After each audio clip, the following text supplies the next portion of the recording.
Hi everyone, welcome to AA Running. In today's video, I'll be taking you through my third week of training for a sub 18 5K.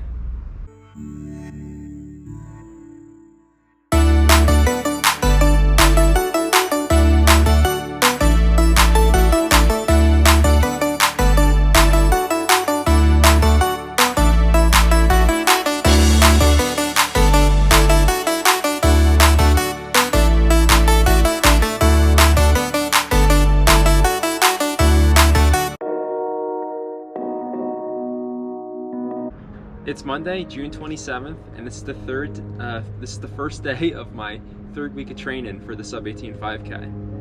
And so I'm still just building a base, and so the focus right now is just getting aerobically fitter, building a base, and keeping everything controlled, right? So I'm increasing my mileage gradually, but keeping everything controlled from an intensity perspective. So today's run was an 8-mile run. I'll put the data on the screen for you here right now. And I warmed up for 2 miles, and then I did 5 miles at kind of a steady, easy pace, like a steezy pace. And so this was, my goal for this was basically a Daniel's E-pace based on my most recent 5K performance. So my E-pace should be 7:35. And so you can find your Daniel's paces at his online calculator, which I'll put a link to in the description. But basically, this is kind of a high-end aerobic effort. Ideally, it's somewhere around LT1, which is basically right at the point where your lactate levels start to move above resting levels, above baseline resting levels. So if you just do an easy jog, you're not going to build any lactate. It'll stay at resting levels, but at a certain point, you'll start to produce a little bit of lactate, and that's where LT1 is. Any case, 7:35 pace, 5 miles. My heart rate was 162, which I am a little bit surprised by. I thought it would be lower, and I really want to get that heart rate down at this pace. So I'm going to revisit this workout about once a week, and hopefully as I get aerobically fitter, my heart rate at the same pace will get lower. And that's basically the idea of, aerobic base training. All right, talk to you later.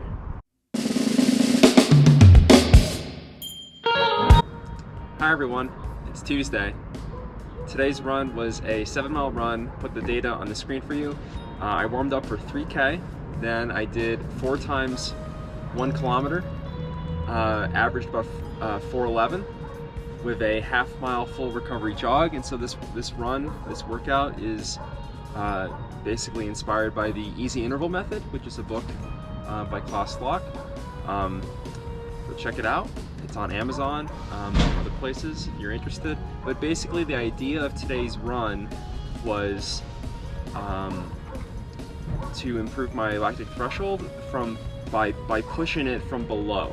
So basically I'm running 10-15 seconds per kilometer slower than my threshold, and I'm doing that with full recovery. So basically I'm just getting a little light threshold stimulus, but in a way that I can do this multiple days a week. And so I'll be able to come back tomorrow and do the same type of workout and just accumulate volume at faster paces. Yeah, so it felt really good today. My heart rate was a lot lower than yesterday. I think yesterday I was just kind of having a bad day, if you will, but today was a good run. That's it for now. Talk to you later. Hi everyone, it's Wednesday now. I'll put my run on the screen for you now. It was a 6.5 mile run. I did a 2-mile warm-up. Then I did 7 by 400 with a 400 jog in between, and the 400s were in around 90. Average was 90.3, I think.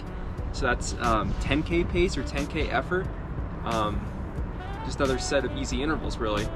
I apologize if I sound a little out of it, but I kind of am. It was like super hot out, and I just still feel a little kind of just out of it, I guess. Anyway, so comment down below what do you do when it's really hot out and you have a workout and your heart rate just just can't stay under control? So your heart rate just like starts climbing due to the heat. I basically waited for my heart rate to come down during the rest interval before I started the next 400. What that meant, I was sometimes waiting for like an awkward amount of time after finishing my 400 jog. I would just wait for my heart rate to dip back down under 130, and it would take a while.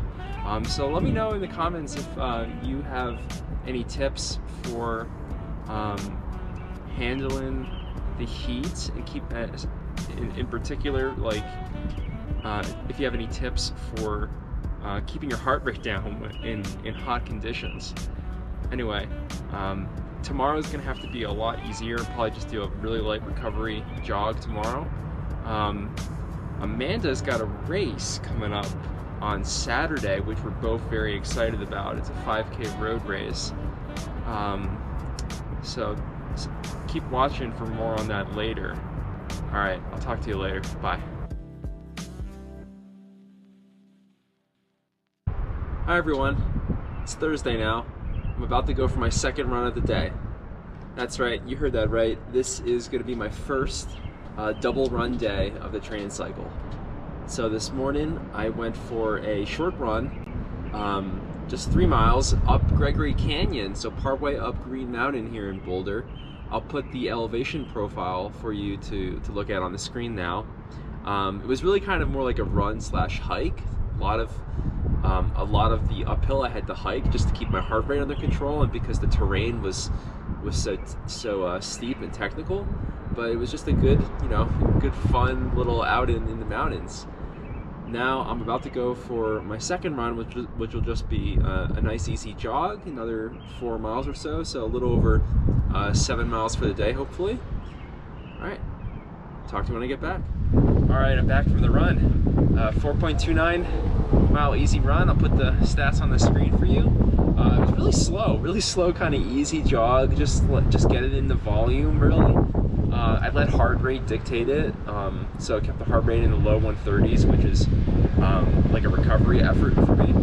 And yeah, 9:38 pace, which, considering my goal is sub 18 5K, that's 4 minutes per mile slower than goal 5K pace.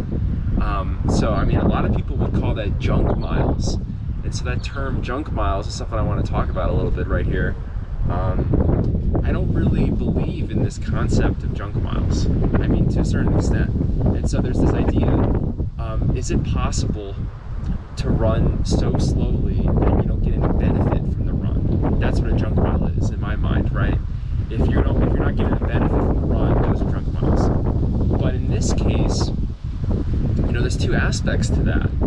One, there's the cardiovascular benefit, like what kind of benefit are you giving your heart and lungs and your circulatory system?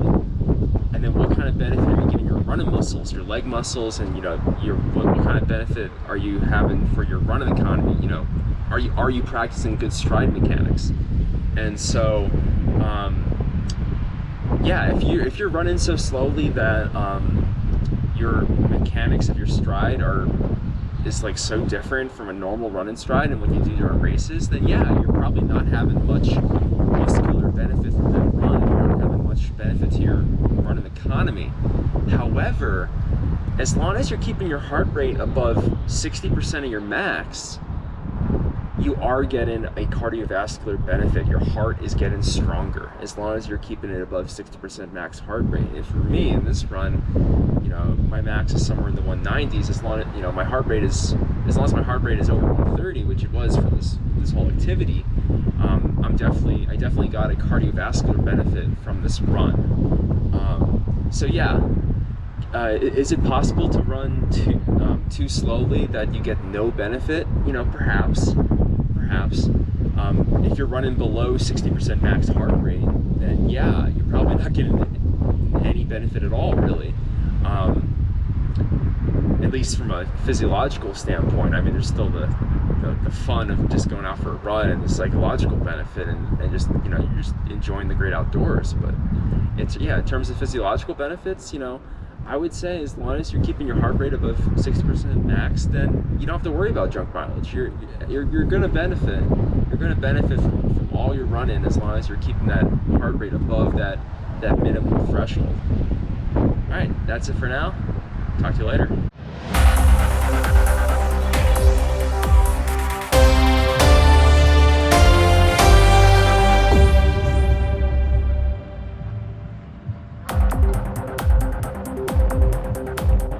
Hi everyone, it's Saturday now. We're in Fort Collins for a Firecracker 5K that Amanda's running. I'm gonna get some footage of the start and during the race. Hope you enjoy it. Get yourselves ready. We'll start at 10, 9, 8, 7, 6, 5, 4, 3, 2, 1, go, go, go, go, go, go, go.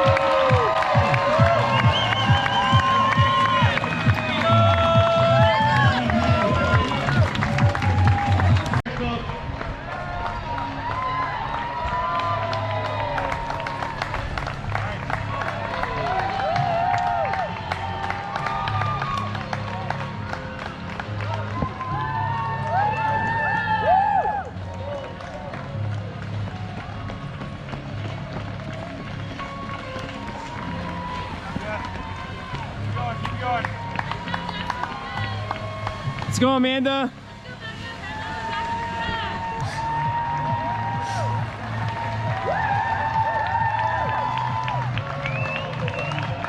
Come on, you can be louder than that. You can be louder than that.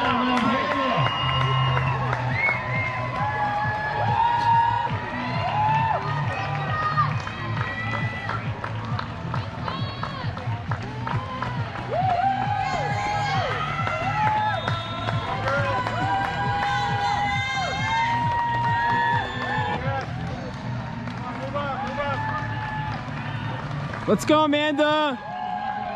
Trying to bridge this gap. Trying to bridge the gap.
Last lap, Amanda. You gotta go faster. Use your arms. Use your arms. Use your arms.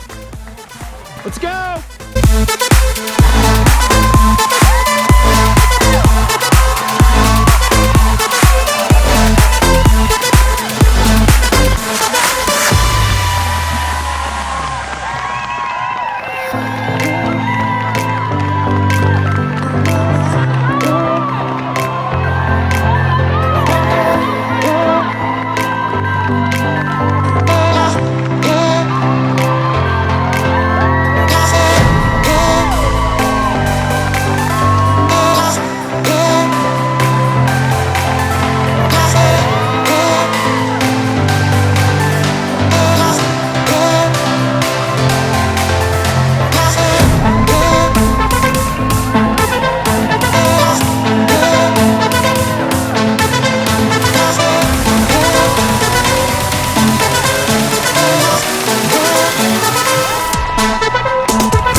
How'd the race go, Amanda? The race was great. It was a really fun course. So they had two separate races. There was an elite race and then the citizens race, which was the open race. And I got into the elite race and I got a big PR. It was 4 laps around a lake and it was a lot of fun. There was a lot of people to run with. It was stacked. What was your time? It was 17:57. Is this your first time breaking 18 minutes in the 5K? Well, at altitude.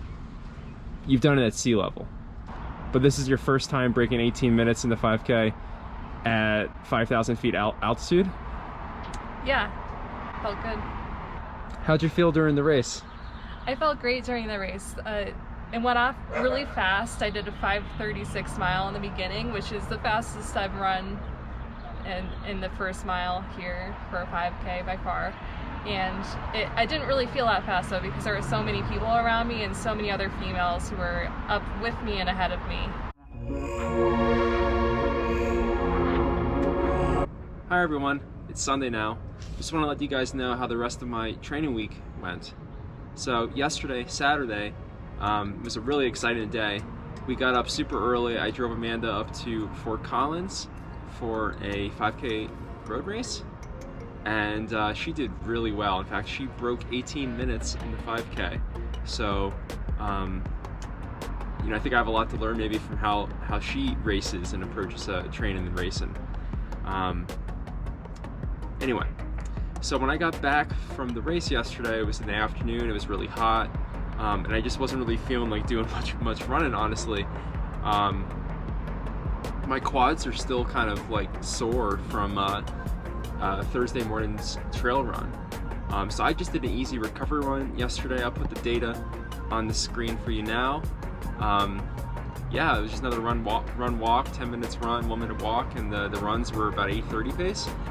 Yeah, but it felt pretty good other than the quads still being a little sore. And then this morning, Sunday morning, I felt a lot better. My legs were a lot less sore, just more normal. And so I warmed up for 3 kilometers, and then I did 4 times 1 kilometer, right at around marathon pace effort, 4:14, 4:14, 4:14, and then 4:09. Took an 800 meter jog recovery in between, so kind of full recovery. And again, these are what are called easy intervals, based on the easy interval method. And yeah, I just felt a lot better today.